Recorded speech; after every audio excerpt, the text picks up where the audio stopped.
Capítulo 2 de Hebreus, versículos 10 a 18. Depois temos outro texto que é Lucas 24, 36 a 43.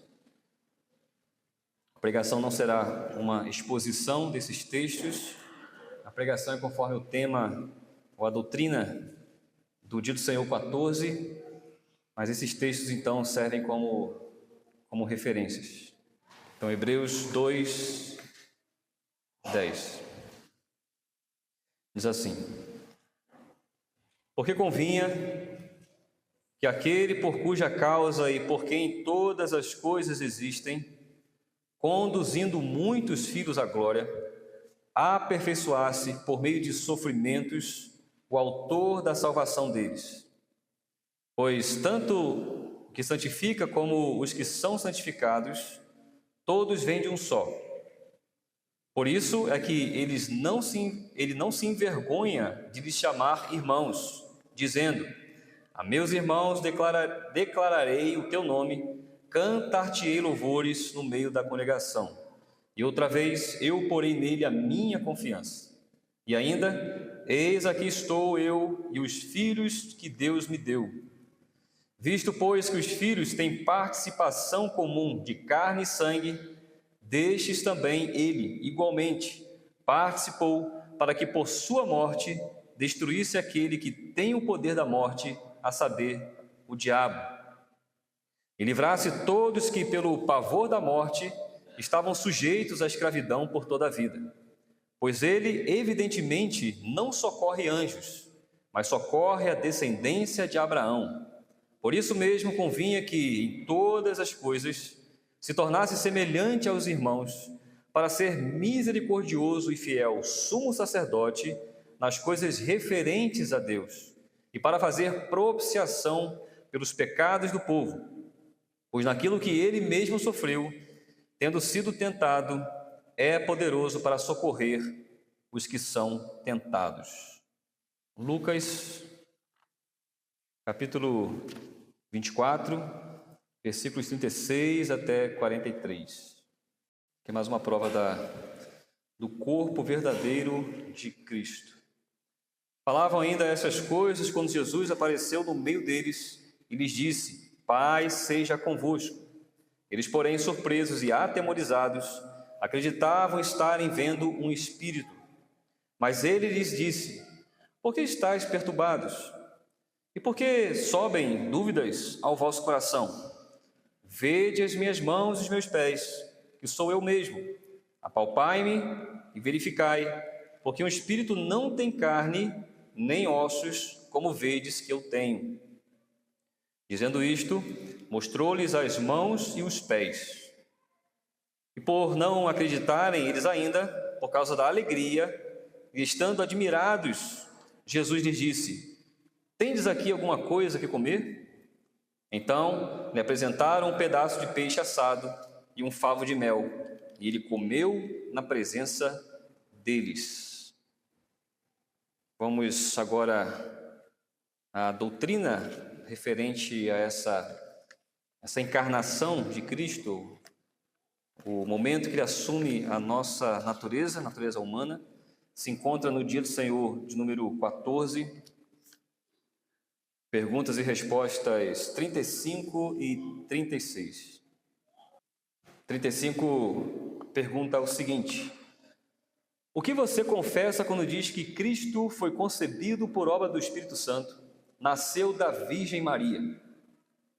Resposta: o eterno Filho de Deus, que é e permanece Deus verdadeiro e eterno, tomou sobre si a verdadeira natureza humana da carne e do sangue da Virgem Maria, pela operação do Espírito Santo. Por isso, ele é também a verdadeira semente de Davi, semelhante a seus irmãos em tudo, porém sem pecado. Pergunta 36. Que benefício você recebe por Cristo ter sido concebido e nascido sem pecado? Resposta: ele é o nosso mediador e com a sua inocência e perfeita santidade, cobre aos olhos de Deus o meu pecado, no qual fui concebido e nascido. Vamos orar mais uma vez e rogar as bênçãos de Deus sobre a sua palavra. Oremos.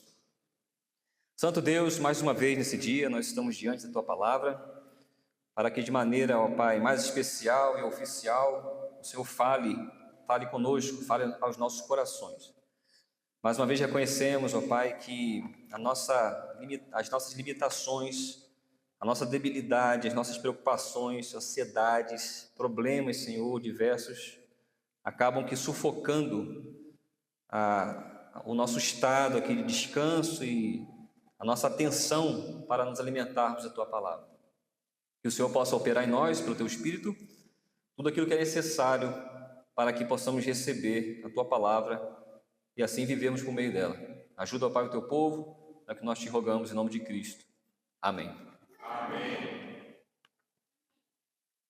Amados irmãos e irmãs, o assunto de hoje à noite, posto em uma só expressão, é a encarnação de Cristo. Então, esse é o tema do Dia do Senhor de número 14. E esse nome encarnação soa bastante estranho, né, para nós. É um nome, é uma definição estranha para nós, sobretudo quando nós reconhecemos, do outro lado, um outro termo que parece estar dizendo ou definindo a mesma coisa, que é o termo reencarnação, que na verdade é uma heresia. Nós ouvimos então encarnação e pensamos reencarnação, coisa feia é essa. Encarnação nós sabemos que é uma heresia, é um falso ensino que prega que a alma que é imortal, isso é verdade, isso é correto, a alma é imortal, mas dizem que após a morte física, essa alma volta num novo corpo. Então, no futuro, volta num corpo humano, uma criatura qualquer. Então, a reencarnação acaba que por eclipsar, sujar um pouco essa verdade sobre a encarnação e a encarnação do Senhor Jesus Cristo. Mas então, deixando esse falso ensino de lado, que não tem base nenhuma nas Escrituras, nós vamos focar na encarnação. E a encarnação significa que Cristo se tornou um ser humano, como nós, eu e você, Cristo, exatamente como nós somos. Ele assumiu essa natureza, conforme nós lemos, à exceção de que ele jamais pecou. Mas a natureza humana, exatamente como a nossa natureza humana. Agora, isso pode parecer apenas um assunto assim de cunho intelectual, para encher a nossa cabeça, e aí nós argumentarmos sobre isso, mas não é isso que nós queremos saber aqui. No final das contas, nós não queremos ter a nossa mente cheia de conhecimento dessa doutrina, mas essa doutrina, ela tem o propósito de nos trazer consolo. Essa notícia, ou essa doutrina, é uma ótima notícia, é uma boa notícia do Evangelho. Então, podemos dizer a priori que sem a encarnação de Cristo, nem eu, nem você poderíamos ser salvos. Era totalmente necessário. Portanto, é um assunto basilar.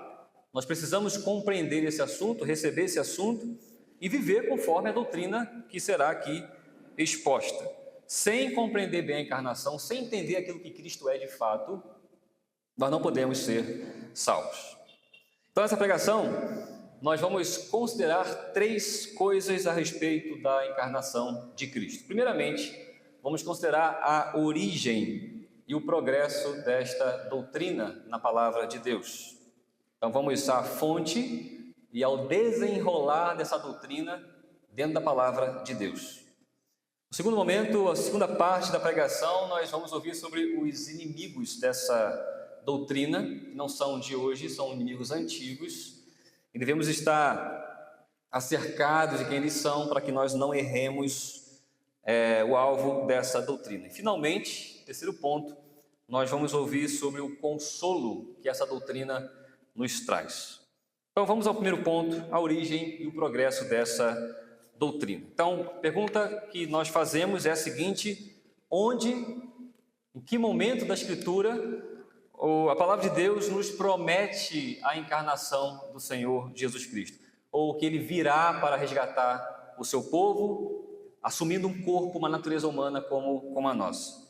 Isto está lá exatamente no momento da queda. Em Gênesis capítulo 3, versículo 15, nós temos aquilo que é considerado o proto-evangelho, ou seja, o evangelho sendo pregado pela primeira vez nas Escrituras. E o texto é particularmente este: porém, inimizade entre ti e a mulher, entre a tua descendência e o seu descendente. Este te ferirá a cabeça e tu lhe ferirás o calcanhar.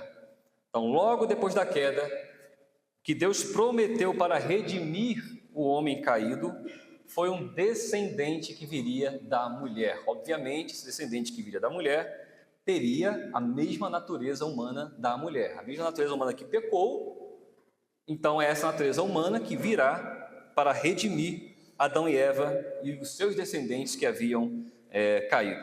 Então veja, já no paraíso, quando Deus declarou os seus castigos ao homem e à mulher, também Deus já os consolou com essa doutrina da encarnação. Então ela está aqui e ela será desenvolvida na Escritura Sagrada. Então um dia, um descendente de Eva iria esmagar a cabeça da serpente. Ele seria ferido também, mas destruiria a serpente e ele triunfaria sobre o arqui-inimigo, o principal inimigo aqui da humanidade, o próprio Satanás. Essa promessa, meus irmãos, foi dada também a Abraão. Ele haveria de ter um filho. Esse filho foi prometido quando Abraão já era um homem de 100 anos, sua esposa Sara de 99 anos, e essa promessa foi assim, não concretizada, mas podemos dizer, em partes, a promessa chegou a Abraão, que foi Isaac. Isaac é um cumprimento de uma promessa feita por Deus a Abraão, mas ele não foi o cumprimento total dessa promessa. Essa promessa iria além de Isaac. Deus prometeu a Abraão um filho, por meio de quem todas as famílias da terra elas seriam abençoadas. E na palavra de Deus em Gálatas, capítulo 3, versículo 13 e 29, nós lemos o seguinte: ora, as promessas foram feitas a Abraão e ao seu descendente. Não disse aos descendentes, como se falando de muitos, porém como de um só. E ao teu descendente, que é Cristo. Então, aquela promessa feita a Abraão, ela recebe o seu cumprimento na pessoa de Cristo. Versículo 29, e se sois de Cristo, também sois descendentes de Abraão e herdeiros segundo a promessa. Então, vemos um desenvolvimento de Deus, agora feito a Abraão, essa promessa, um homem, um descendente, que viria para que, por meio de quem, todas as famílias da terra seriam abençoadas. E os profetas também falaram dessa encarnação de Cristo, essa promessa de Deus. Vamos destacar, por exemplo, Isaías capítulo 7, versículo 14, onde lemos: portanto, o Senhor mesmo vos dará um sinal, eis que a virgem conceberá e dará à luz um filho, e lhe chamará Emanuel. Então veja o desenvolvimento, agora fala até mesmo detalhes do seu nascimento virginal, e detalhes relacionados à sua pessoa. Ele seria Emanuel, que significa Deus conosco. Então aquele que iria vir da mulher, o ser humano, também teria uma outra qualificação, uma outra qualidade, seria Deus. Deus e homem, a Bíblia está nos prometendo esse Salvador com essas duas naturezas. Ele seria Deus da carne, ele seria Deus da parte de Deus, e seria carne de Abraão e também de Davi. Então, estamos desenvolvendo a promessa. Isaías 11, versículo 1 diz: do tronco de Jessé sairá um rebento, e das suas raízes um renovo. Mais uma vez, uma promessa a respeito de Cristo, que viria da casa de Jessé. Jessé foi pai de Davi. Nós sabemos bem que Cristo é descendente de Davi. Mateus 1, versículo 1, o livro começa: livro da genealogia de Jesus Cristo, filho de Davi, filho de Abraão. Então a promessa está chegando cada vez mais perto. No capítulo 2 de Mateus, então, temos o cumprimento dessa promessa, quando é revelado que ele foi concebido pelo Espírito Santo, nasceu da Virgem Maria. Isso nós confessamos no Credo dos Apóstolos. Então Maria, ela era filha de Eva, ela era filha de Davi, bem como José também era descendente de Davi. João chega a falar isso mais concretamente sobre a encarnação de Cristo, não deixando de, ou não excluindo a sua natureza divina. João capítulo 1, versículo 1 diz: no princípio era o verbo estava com Deus e o verbo era Deus. Então, divino, esse Cristo, esse verbo, essa palavra de Deus, o verbo de Deus, ele estava desde o início, era Deus. E aí nós temos o versículo 14, o verbo se fez carne e habitou entre nós, cheio de graça e de verdade. E vimos a sua glória, glória como do unigênito do Pai. O verbo se fez carne e habitou entre nós. Então, irmãos, sabemos pela origem, Gênesis 3,15, e progresso dessa doutrina, os textos que foram arrolados, os profetas, Abraão, os profetas, patriarcas então, profetas, que Deus é fiel às suas promessas. Ele prometeu e ele deu o seu filho, fazendo-o nascer como um ser humano. Então assim Deus providenciou o meio da salvação. E o meio pelo qual nós seríamos salvos, não haveria outro meio, a não ser alguém que viesse como nós, para nos substituir na condenação, para receber toda a carga que Deus tinha para o homem que havia pecado. Deus não iria castigar um anjo, Deus não iria castigar uma outra criatura qualquer, um animal, não. O homem pecou, Deus fica satisfeito se a mesma natureza humana que pecou pague pelo seu pecado.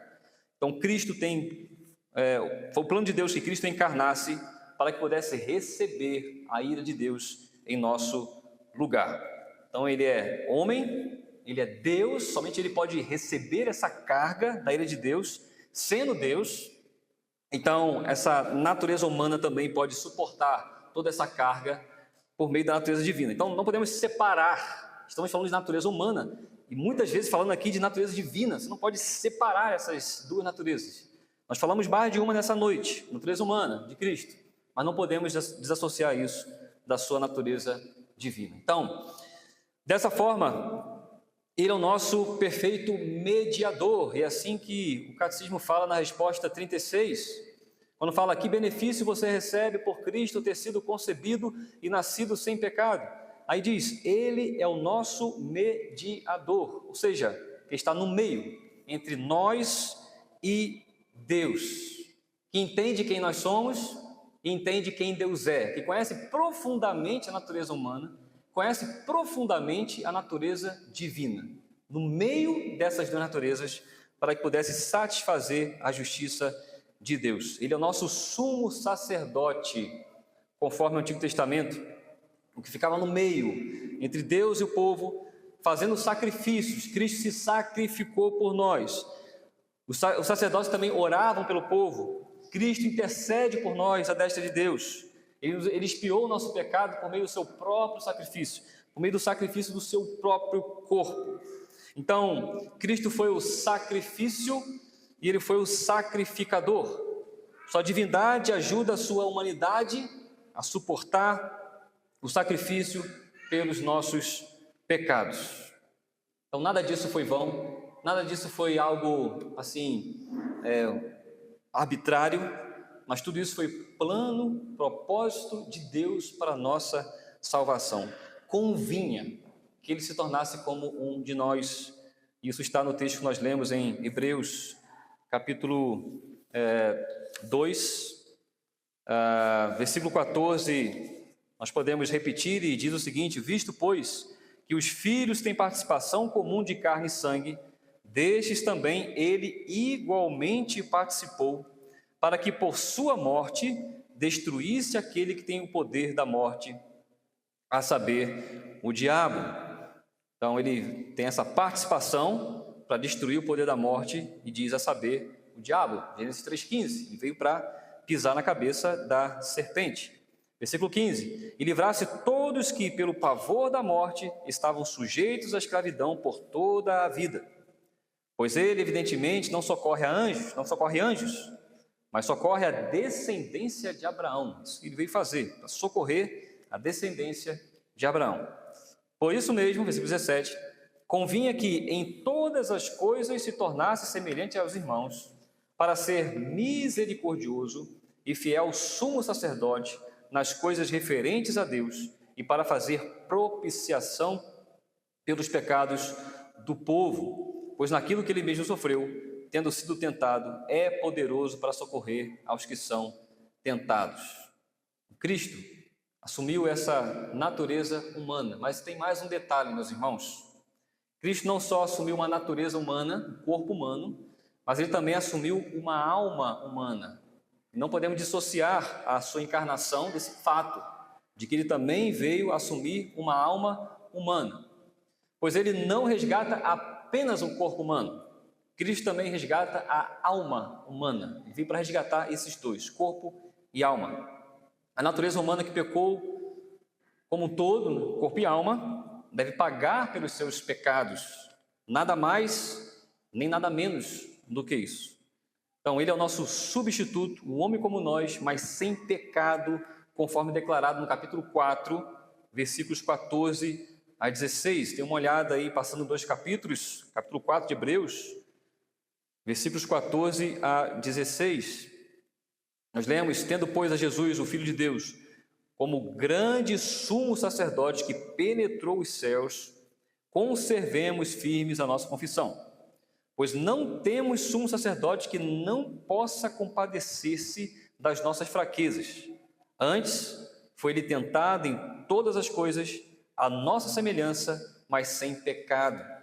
Acheguemos-nos, portanto, confiadamente, junto ao trono de graça, a fim de recebermos misericórdia e acharmos graça para socorro em ocasião oportuna. Então, essa doutrina não nos afasta de Cristo, pelo contrário. Essa doutrina nos chama a nos achegarmos confiantemente à graça, ao trono da graça de Cristo. Nós somos tentados, nós fraquejamos muitas vezes, nós pecamos, nós falhamos miseravelmente, involuntariamente, às vezes voluntariamente. Então, qual é a nossa esperança? Será que devemos desanimar da nossa esperança em Cristo, da nossa fé? E o texto está dizendo: não. Chegue-se a Cristo. Ele teve um corpo como você. É claro, sem pecado, isso é necessário, porque sendo perfeito, ele é capaz de nos redimir do nosso pecado. Então, há perdão em Cristo Jesus. Seja lá qual for o pecado que nós cometemos, seja lá qual for. Há pecado para o pecador mais miserável. Paulo tinha sangue nas mãos, foi perdoado por Cristo. Qualquer um que se chegue a ele, com confiança, com fé, recebe desse homem misericórdia, graça e socorro em ocasião oportuna. Não falhemos nessa esperança. Não fiquemos prostrados como se não houvesse esperança. Há esperança em Cristo. Há perdão em Cristo Jesus. Ele é homem. Ele, sendo homem e perfeito, levou sobre si todos os seus pecados. Todos eles. Não duvide disso. Essa é a obra eficaz de Cristo em nosso favor. Agora, meus irmãos, o segundo ponto, temos que conhecer ou reconhecer os inimigos dessa doutrina. E esses inimigos não estão aí, não apareceram no século XIX pelos liberais, embora no liberalismo aí do século XIX há muitos aqueles que se dizem teólogos e negaram a encarnação de Cristo. Não, esses inimigos da fé, eles apareceram desde sempre na história da igreja. Desde o primeiro século, lá estão eles, para negar a encarnação do Filho de Deus.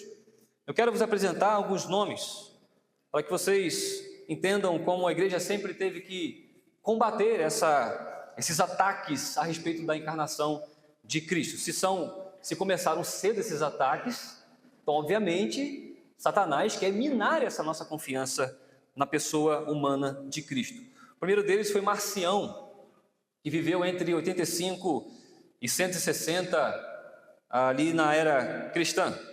Ele era filho de um bispo, pastor, homem temente a Deus, seu pai, na congregação lá na Ásia Menor, hoje Turquia, uma região chamada Sinope, uma cidade comercial grega na costa ali sul do Mar Negro, na província romana ali do Ponto. E ele negou que o Verbo tivesse vindo em carne. Essa foi a negação dele. Isso foi o que ele concluiu, que o Verbo não veio em carne. Então, ele ensinou que Jesus não tinha um corpo humano verdadeiro. Ele dizia que sua aparência, apesar de aparentar ser um homem, ele era como um anjo. Ele era um anjo que desceu diretamente do céu. Então, há um grande problema nisso. Então, ele rejeitou não só essa encarnação, mas rejeitou também a ressurreição do corpo de Cristo. Ele negou isso completamente. Ele também negava a ressurreição do corpo, né, a nossa própria ressurreição. E ele então derivou o seu ensino de uma filosofia grega do tempo ali de João. Paulo também sofreu contra essas pessoas, os gnósticos, o gnosticismo. O gnosticismo considerava tudo que era material era bem ruim. Então, se Jesus é matéria, é homem, isso é ruim, isso não pode acontecer, isso é inferior. Então, logicamente, reencarnação, mesma coisa. Tem uma inferioridade aí, de uma qualidade inferior à matéria. E logo, derivado disso, o corpo humano de Cristo foi completamente desvalorizado. E Marcião foi excomungado, então, nessa época, pelo seu próprio pai. Seu pai era o pastor da igreja, e o próprio pai teve que excomungá-lo. Mas ele, futuramente, acabou fundando igrejas. Isso é um grande problema, quando as heresias, elas fundam suas próprias igrejas e ensinam de maneira equivocada. Marcião teve seus próprios oficiais. Marcião tinha sua própria liturgia. Marcião tinha sua própria Bíblia. Ele pegou tudo aquilo que era referência ao Antigo Testamento e ele simplesmente suprimiu da palavra de Deus, incluindo os Salmos. Todos eles, Marcião, ele tirou do seu cânon e disse que os Salmos eram muito violentos, palavras violentas. Mas então ele escreveu hinos e assim ele considerava os hinos cheios de piedade, enquanto o Antigo Testamento mostrava um Deus que era mau. Policarpo, que foi um pastor em Esmirna e discípulo do apóstolo João, chegou a chamar Marcião de o filho mais velho de Satanás. Então era assim, dessa maneira carinhosa, que os nossos pais na fé ortodoxos lidavam com esses hereges, e particularmente esses que ensinam essa falsa doutrina. Tem ainda outro expoente aí dessa falsa doutrina, o nome dele foi Apolinário. Ele considerou Jesus como um homem que não sofria tentações. Então isso já mostra, ele quer explicar que a natureza humana Jesus não é semelhante à nossa natureza. Então ele dizia que Jesus era um super-homem, um homem que não tinha emoções. Ele ensinou que Jesus também não recebeu uma alma humana, né? A gente falou sobre corpo e também alma. Ao invés da alma, segundo Apolinário, o verbo divino, que ele chamou de Logos, a divindade, havia entrado no corpo de Jesus. Então, para Apolinário, o corpo nada tinha de importante, nada, e sim o que estava dentro do corpo. Podemos pensar nisso em termos de um envelope, né, de cartas no envelope nesse caso é como o corpo de Jesus, e a carta dentro do envelope é o Logos divino. Então, o mais importante ali é o que está dentro e não a coisa completa. Mas a palavra de Deus afirma que Jesus tinha uma alma humana, um corpo humano. Os sofrimentos de Jesus foram sofrimentos reais em seu corpo, não foram fictícios, não foram simulações, ele sofreu realmente no corpo e na alma. Mateus 26, 38, nós lemos: então lhes disse, a minha alma está profundamente triste até a morte, ficai aqui e vigiai comigo. Então ele teve tristeza profunda na sua natureza humana, na sua alma humana, ele sofreu profundamente porque estava recebendo sobre si os nossos pecados. É necessário nós crermos nisso. O artigo 18 da Constituição belga fala da humanidade completa. E aí nós vemos assim a expressão, para que fosse um homem verdadeiro, pois estando perdidos, tanto a alma como o corpo, ele devia tomar ambos para salvá-los. Então, natureza humana completa, sofrimento humano também completos para a nossa redenção. Assim, irmãos, consideremos lutar contra os inimigos dessa doutrina, porque eles não só minam parte daquilo que nós consideramos ortodoxo, mas eles minam de fato a própria salvação em si. Satanás nunca quer tirar um pedaço de você da igreja, o seu pé da igreja. Ele quer lançar todo o corpo nas profundezas do inferno. Nosso corpo, nossa alma, ele quer tirar de todo da presença de Deus. E assim, meus irmãos, chegamos finalmente ao último ponto. Nós temos aqui uma consolação na relação a essa doutrina. Então, em primeiro lugar, temos visto que isso nos garante a salvação eterna. Cristo foi de fato para nós um substituto real e verdadeiro.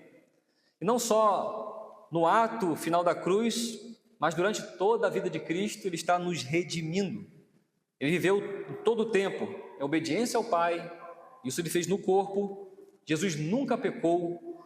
Conforme 1 Pedro 2, 22, nós lemos o qual não cometeu pecado, nem dolo algum se achou em sua boca. Então estamos tratando da vida de Jesus e como tudo que Ele está vivendo, Ele está fazendo para que possamos ser redimidos, para que isso seja atribuído a nós, para a nossa inocência, para a nossa salvação. Então Ele não só morreu em nosso lugar, mas Ele viveu em nosso lugar. Então, como isso se aplica à minha vida agora? O que isso tem a ver comigo agora? Então, para Deus, a minha vida inteira, ela está agora permeada pela obediência de Cristo. Isso é doutrina que deriva da encarnação. Cristo obedeceu. E essa obediência dele é nossa, é sua. Quando você peca, como foi falado, não precisa desesperar. Você deve ir a Cristo com confiança, conforme nós já explicamos. E crendo que Cristo não só morreu para levar sobre ele a sua condenação, mas ele também viveu. E quando ele viveu, é como se você tivesse vivido nele, naquela obediência que ele performou diante de Deus Pai. Então é como se nós fôssemos completamente obedientes aos olhos do Pai, por causa da pessoa do Senhor Jesus Cristo. Veja o que diz a resposta 36 do Catecismo. Ele é o nosso mediador e com a sua inocência e perfeita santidade cobre aos olhos de Deus o meu pecado, no qual fui concebido e nascido. Então temos essa maravilhosa expectativa de que nossos pecados estão completamente cobertos pelo sangue de Cristo. Mas também a palavra de Deus considera que a obediência de Cristo é como se fosse a nossa própria obediência. Então, veja como ele se transforma ou se torna maldição em nosso lugar, para que nós alcancemos a perfeição no lugar. Aquele que era justo se fez então, ou se passou como injusto, para que nós recebêssemos a sua justiça e ele recebesse a nossa injustiça. Então ele foi ferido por causa de nós. Como cordeiro, ele foi sacrificado por nós. Isaías capítulo 53 diz: ao Senhor agradou moê-lo. Então, ele foi moído em nosso lugar. Agora, eu posso ter a certeza de que todos os meus pecados, não importa quais grandes eles sejam, foram levados por Cristo. Mas ainda há mais, meus irmãos. Nós podemos nos consolar com a doutrina da encarnação em cada momento de dores e aflições que nós passamos. Nós enfrentamos dores nessa vida, enfrentamos aflições nessa vida. Você que sofre terrivelmente, talvez você sofra mais do que... Cada um tem uma parcela de sofrimento no corpo nessa vida, ou na alma nessa vida. Por exemplo, dores coluna, dores musculares, talvez o seu corpo todo doa, né? Quem tem fibromialgia sabe bem, o corpo todo dói e cada dia parece que dói num lugar diferente. Talvez você não tenha um dia de paz com as suas dores. Talvez você pense que ninguém nunca vai te entender, não vai entender as suas dores. Às vezes muitas vezes é tão frequente que você nem quer mais conversar sobre isso, porque você pode achar que você só fala nisso, né? As pessoas vão achar você uma pessoa chata, que só fala das suas dores. Se é assim, meu irmão ou minha irmã, lembre-se, o Senhor Jesus Cristo foi a pessoa que mais sofreu fisicamente. Ele fez isso para nos dar a consolação de que, por maiores que sejam os nossos sofrimentos e as nossas tentações, nunca vão chegar aos pés dele. E ele fez isso para que nós não sofrêssemos física e espiritualmente lá no inferno, né? Eternamente. O sofrimento dele foi tão grande que o nosso sofrimento, ainda que seja grande, não chega a essa qualidade. Isaías 53, versículo 4 diz: certamente ele tomou sobre si as nossas enfermidades e as nossas dores levou sobre si, e nós o reputávamos por aflito, ferido de Deus e oprimido. Mas ele foi traspassado pelas nossas transgressões e moído pelas nossas iniquidades. O castigo que nos traz a paz estava sobre ele, e pelas suas pisaduras nós fomos sarados. Que maravilha, meus irmãos, que bênção isso da parte de Deus. Nós entendemos que pessoas sofrem, especialmente os mártires, muitos foram queimados, imagina, cada milímetro do seu corpo sofrendo aquela dor terrível. Isso, de fato, é uma dor terrível. Mas olhe para Cristo, ele sofreu e quando nós sofremos, de certa forma nós merecemos, somos pecadores, nós merecemos alguma medida de castigo, mas Cristo sofreu sendo inocente, jamais pecou, jamais se desviou de qualquer mandamento de Deus, nunca sofreu as intempéries desses pecados, doenças, sofrimento, mas na cruz ele recebeu toda a medida do sofrimento em nosso lugar. Então, veja como Cristo, então, passando por esse mundo e por essa vida e sofrendo o que sofreu, ele é totalmente ciente daquilo que nós passamos, ele entende aquilo que nós passamos, ele se compadece daquilo que nós enfrentamos nessa vida. Não é que você sofra sozinho, não, jamais. Cristo sabe, ele conhece, ele promete um dia que vai nos libertar finalmente de todas essas debilidades do nosso corpo. Então ele sofreu muito, ele diz para você, olha, doeu muito, sabe, muito, para que você jamais tivesse que enfrentar a dor eterna, a dor do inferno. Jamais você enfrentará isso, creia nisso completamente. Levante-se, olhe para cima, olhe para frente. Cristo triunfou também com seu corpo humano. Ele promete a você que você vai triunfar também. Se não for nessa vida, certamente Cristo promete o triunfo do nosso corpo na eternidade. Por isso nós lemos Lucas 24, esse texto prova mais uma vez a humanidade de Cristo, o corpo é verdadeiro, mas é um corpo ressurreto, é uma promessa dele. Um dia nós estaremos com ele, como ele, com corpos renovados, completamente perfeitos, sem sofrer mais as dificuldades desse corpo falível, desse corpo corruptível. Então, meu irmão e minha irmã, se você sofre no corpo ou sofre na alma, aguente mais um pouco. Olhe para Cristo, lembre-se dele, aquilo que ele é, aquilo que ele passou, aquilo que ele promete para nós nessa vida e também na vida eterna. Sua promessa é de que um dia todos nós seremos exatamente como ele é na glorificação. Mas também há promessas da alma, sofrimentos da alma. Cristo promete que toda tristeza, angústias, depressão, talvez crises de ansiedade, pânico, talvez pessoas já pensaram até em tirar sua própria vida, não aguentando esse sofrimento. Então lembre-se que não existiu pessoa que tenha sofrido mais na alma, do que o próprio Senhor Jesus Cristo, porque ele era perfeito. Ele, sendo um homem perfeito, uma alma perfeita, no momento sentiu as angústias do inferno. Isso está lá no dia do Senhor 16, vamos chegar lá mais tarde, mas fala sobre o sofrimento dele na cruz do Calvário. Foi como se ele sentisse o próprio inferno, o desamparo total de Deus para a nossa salvação. No Getsemane, ele começou a sentir esse pavor, esse medo. Seu suor se tornou em gotas de sangue. Lucas relata no capítulo 22, 44, que estando em agonia, Cristo sofreu agonia, orava mais intensamente, e aconteceu que o seu suor se tornou como gotas de sangue caindo sobre a terra. Ele falou sobre suas aflições para os seus discípulos, ele buscou o consolo do Pai, ele disse: Pai, se possível, passa de mim esse cálice.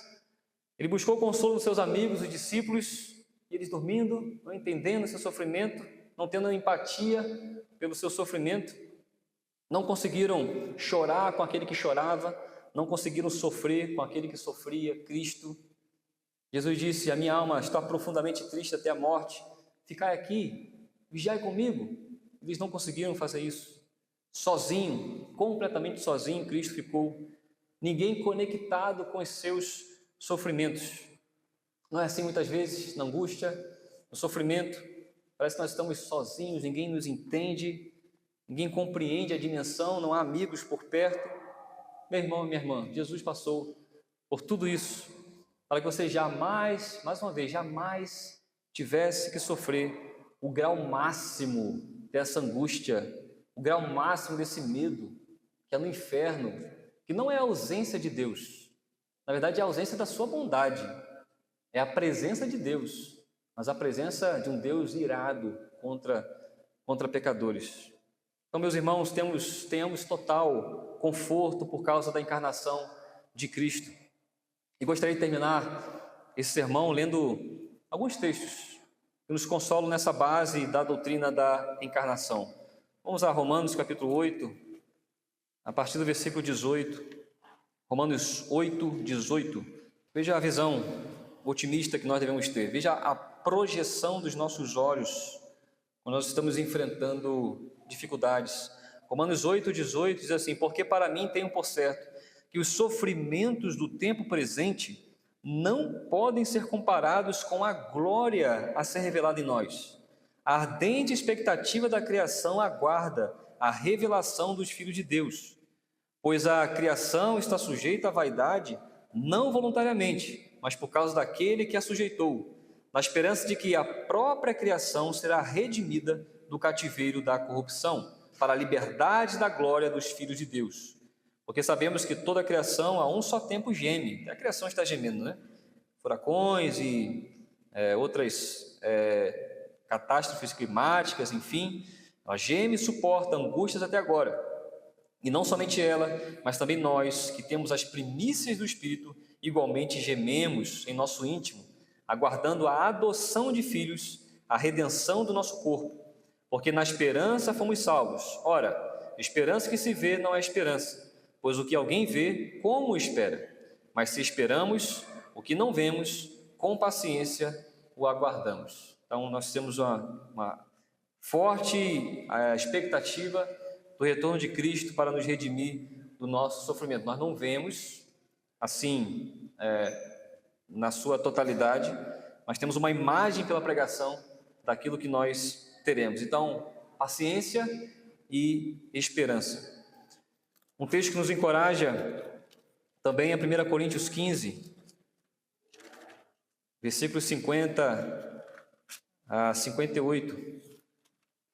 1 Coríntios 15, 50 a 58, fala assim: isto afirma, irmãos, que a carne e o sangue não podem herdar o reino de Deus, nem a corrupção herdar a incorrupção.